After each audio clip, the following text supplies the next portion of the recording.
سر میرا سوال یہ ہے کہ اگر پیدائش اور وفات اللہ کے ہم مقرر ہے تو بیچ کی تو ساری لائف چلے انسان کے لیے آزاد ہے کہ اس کو چھوڑ دیا جائے کہ وہ جو کرے گا اس کا بعد میں حساب ہوگا. اگر موت بھی یقیناً ہے اور اللہ کے ہاں اس کی ریزن بھی یقیناً فکسڈ ہوگی کہ اس شخص نے کیسے مرنا ہے، تو اس صورت میں جو شخص قتل ہو جاتا ہے تو یقیناً پھر اس کا قاتل بھی تو کوئی اللہ تعالیٰ نے لکھا ہوگا. اس صورت میں وہ جو قاتل ہے وہ سٹینڈ کرتا ہے، وہ کیا روز قیامت عذر پیش کرے گا؟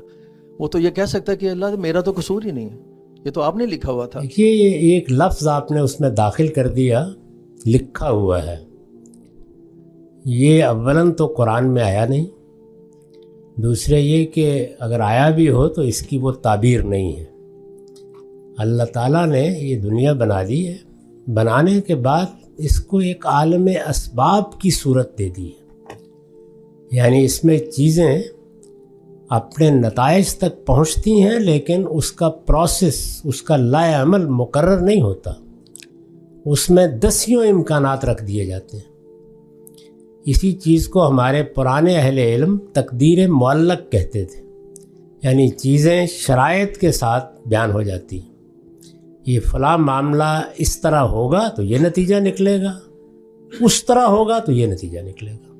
گویا ایک ہی چیز کے وقوع کے دسیوں امکانات رکھ کر اللہ تعالیٰ انسانوں کو ارادہ و اختیار کے ساتھ جینے کا موقع دے رہے ہیں. تو اس لیے جو سارا بیان آپ نے فرمایا ہے یہ واقعے کے خلاف ہے. اس عالم اسباب میں اللہ تعالیٰ نے ارادہ دیا ہے، اختیار دیا ہے اور انسان کو دیا ہے.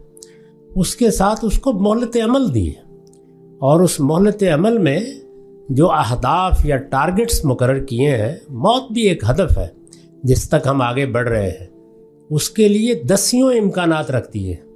ان میں سے کوئی امکان روبہ عمل ہو جائے گا، وہ کوئی امکان دسیوں امکانات میں سے ایک دو ہوں گے، لیکن اللہ اس کا علم رکھتا ہے.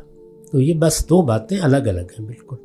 امکانات کی دنیا متعین اور محدود نہیں ہے، اور اللہ کا علم کبھی غلط نہیں ہو سکتا. دونوں کو بیک وقت اس طرح مانا جاتا ہے. یہ جس طرح ہم آپ انسان زمان و مکان میں رہنے والے لکھا ہوا سمجھتے ہیں، یہ اس طرح نہیں ہے.